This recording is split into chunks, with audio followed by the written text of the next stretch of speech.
we are going to learn about the fetal circulation. As we know, in fetus, our lung cannot functions well. It is totally compressed by our amniotic fluid. So oxygenation cannot occurs in lungs.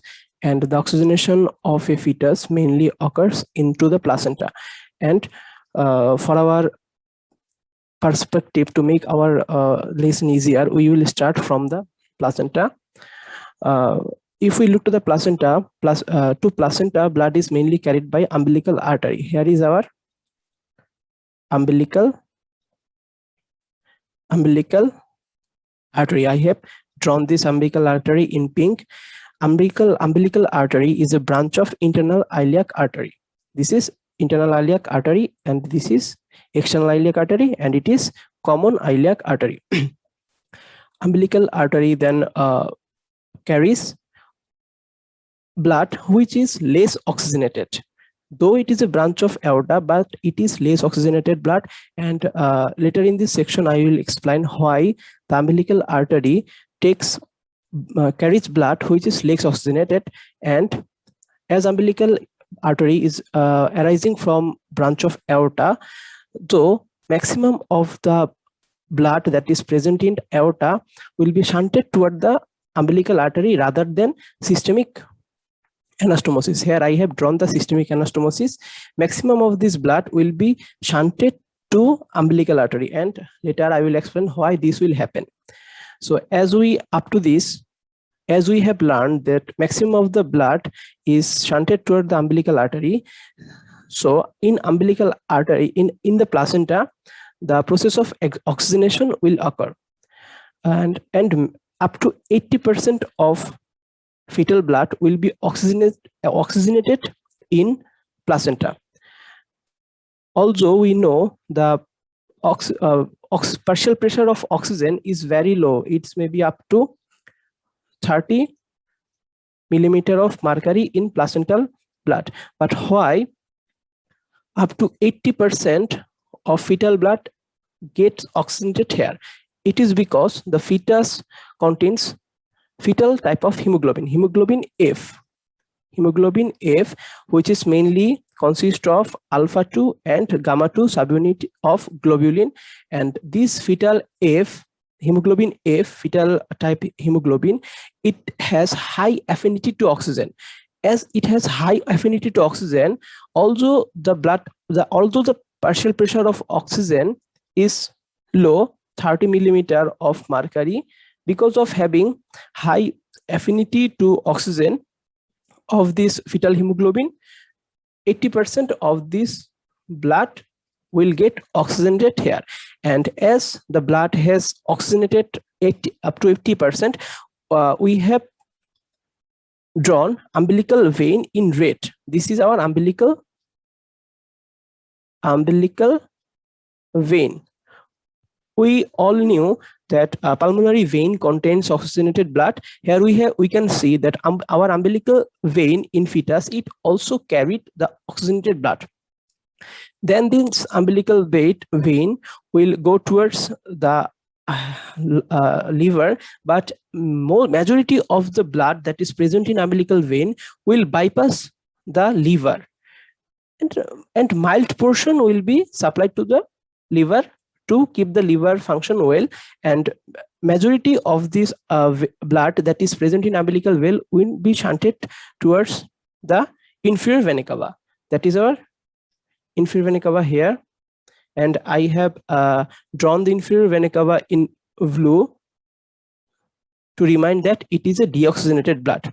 And when the umbilical vein is attached to the inferior vena cava, the blood that was present in the umbilical vein will all be shunted to the inferior vena cava, and the blood that is present here in this inferior vena cava will be mostly oxygenated. So this portion of this inferior vena cava that is mainly draining into the right atrium, it is mainly carrying oxygenated blood to the heart. And it is the superior vena cava. Here above, it is the superior vena cava, and as superior vena cava is not having any branch from umbilical artery. It normally carries deoxygenated blood from our head neck portion. All of the blood that is present in superior vena cava and inferior vena cava will come to the right atrium. This is our right atrium. Then now look closely what happens in the heart in case of fetal circulation. The blood that up to this, we already know that blood that was present in inferior vena cava was mainly oxygenated, and it gets its oxygenation by umbilical blood and the blood that was present in the umbilical artery, and it was mainly oxygenated blood. From here, this oxygenated blood comes to right atrium, and majority of the blood that has come through the inferior vena cava will be shunted into the left atrium, through a foramen that is present in our atrial septum. We all know this is called foramen ovalis. Foramen ovalis, the blood that is present in the right atrium will be shunted to the left atrium. This is very peculiar condition, right to left shunt. Normally in our adult condition, if I have a atrial septal defect now in adult condition, then my blood will be shunted from left to right if I am adult enough, because in adult person's heart, the left side of the heart has very much pressure than the right side of the heart, because our left heart has to produce very much pressure, because our systemic circulation is providing much pressure to the left side of the heart. But this is the not condition in case of fetal heart. In fetal heart, the right side of the heart have much pressure. Why? First of all, we will see why the left atrium contains less pressure. The first cause this is I have drawn in dotted line. These are I have dot the pulmonary vein. As we know, in fetus, pulmonary circulation is not established because a fetus cannot take breath. So there is no circulation through the pulmonary vein and pulmonary artery, and pulmonary vein is carrying almost no blood. So there will be less pressure in left atrium. So blood can easily get shunted from right atrium to the left atrium. And the second condition is this pulmonary artery that I have drawn in green color. This is pulmonary artery, as it is supplying to the lungs, and lung is totally collapsed. So this pulmonary artery is exerting very much pressure, very much resistance to the left atrium, left ventricle. So as the pulmonary artery is exerting very much resistance to our right ventricle, so our right ventricle has to generate very much pressure to overcome this resistance. So in our fetal heart, the pressure in the right atrium and right ventricle both are excessively elevated. This is the reason why blood from right atrium to left atrium gets shunted. I repeat, if an adult person develops a atrial septal defect, his blood will be shunted initially from left to right, because in our adult heart, our left chambers of our heart contains maximum pressure, but that was not in fetal heart. So this red portioned blood, that is oxygenated blood, will be shunted through foramen ovalis to the left atrium. Then from left atrium, this blood comes to the left ventricle, and from the left ventricle, this oxygenated blood will go to the aorta. So this portion of our aorta is also totally oxygenated. So I have make it red. Now come to the superior vena cava. What happened with the superior vena cava? Superior vena cava, I said previously that superior vena cava was carrying blood from our head and neck, and as it is a vertically positioned with our heart, maximum of the blood that is coming from the superior vena cava will trickle down to the left ventricle. Maximum of the blood that has come through the superior vena cava will not go to the left atrium through foramen ovalis, but maximum of the blood will be trickled down to the right ventricle.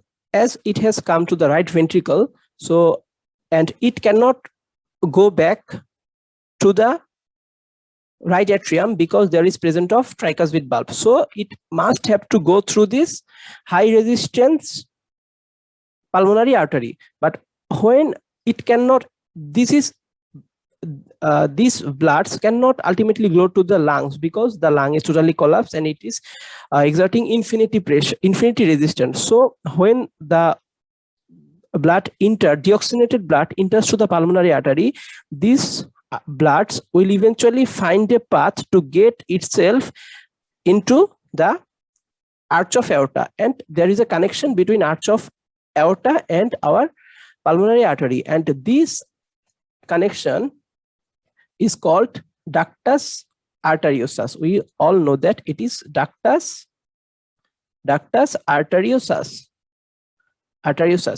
And what is the purpose of this ductus arteriosus? It mainly allow the mixture of oxygenated and deoxygenated blood in the arch of aorta. So here, this oxygenated blood that was present in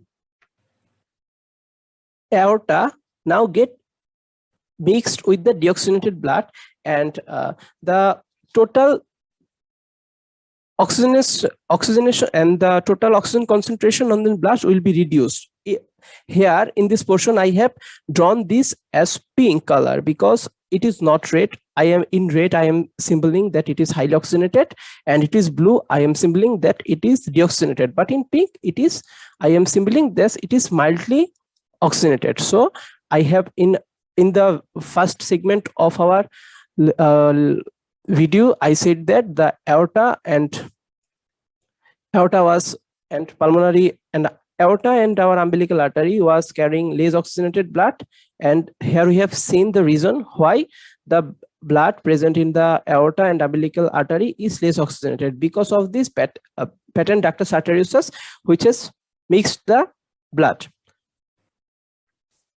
When the blood comes into the aorta, then first of all I said that maximum of the blood will be shunted towards the umbilical artery, and this is the time to explain why maximum of the blood will be shunted towards the umbilical artery, not to the systemic. To know this, here I draw a diagram that was a basic diagram we learned in our physics class. These principles of electricity can also be applied in hemodynamics. If we read the textbook of hemodynamics, we will see that all the principles of current electricity are applied in case of our hemodynamics. So if there is flow, and if there is two resistance that are arranged in parallel, this is resistance and this is a resistance, but that are in parallel.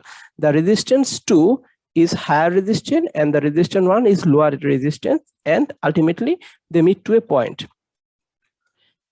In case of electricity, if a electrical flow comes through, and it will be split into I1 and I2, and all we know the resistance which has the higher value, the electrical flow through this resistance will be lower, and the electrical flow through this resistance that has lower value will be the higher. The same principle is applied in case of our hemodynamics, and here we draw the condition. This is our pressure. This pressure is splitted, and these organs or capillaries are providing less resistance, and these capillaries are providing much resistance. Capillaries means arterioles, and pressure. So there is the pressure same, and there is same pressure. the blood flow will be shunted towards the low resistance capillary more.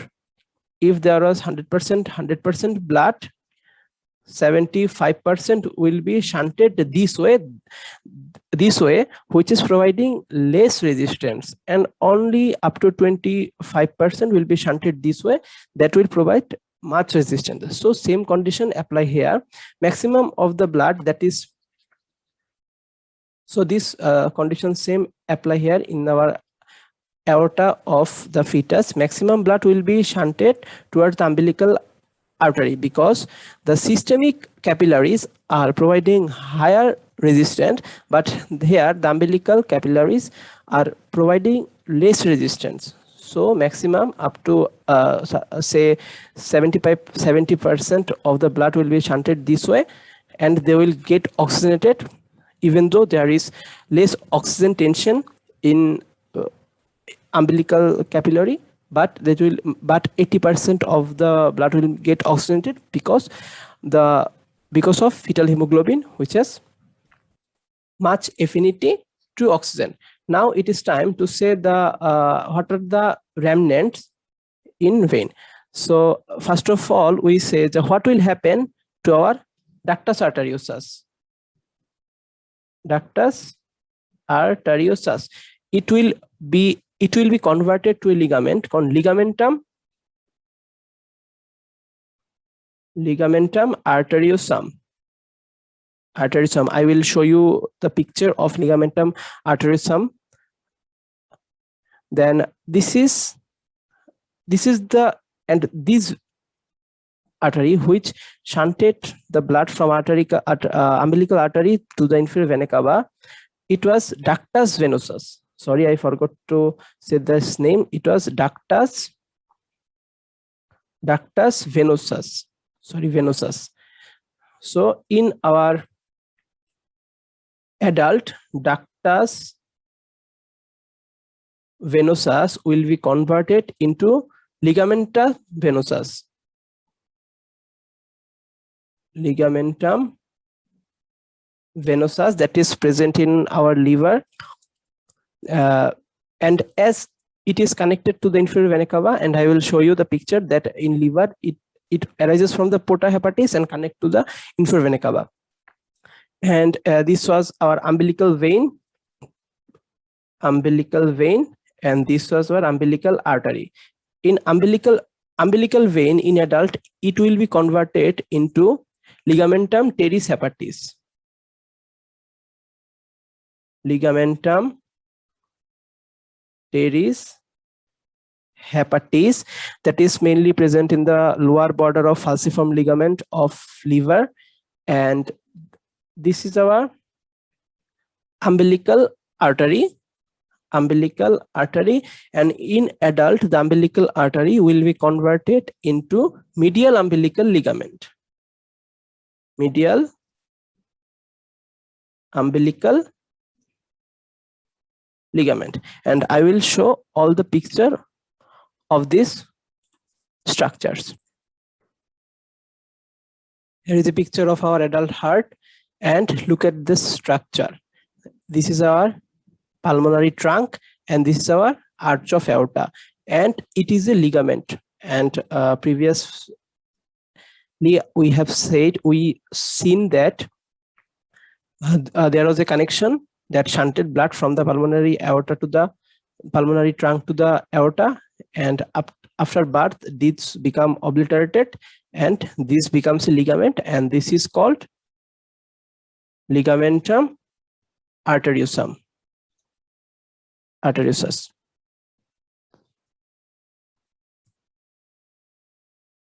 This is the inferior surface of liver, and here it is our, this is a ligament. It contains a ligament. It is the lower border of falciform ligament, and this contains a ligament. It is called ligamentum teres hepatis. Ligamentum teres hepatis, and there is a ligament.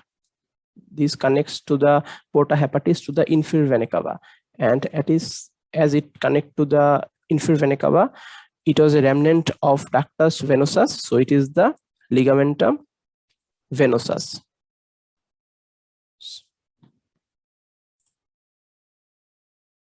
Ligamentum teres hepatis. This is ligamentum teres hepatis, which was the remnant of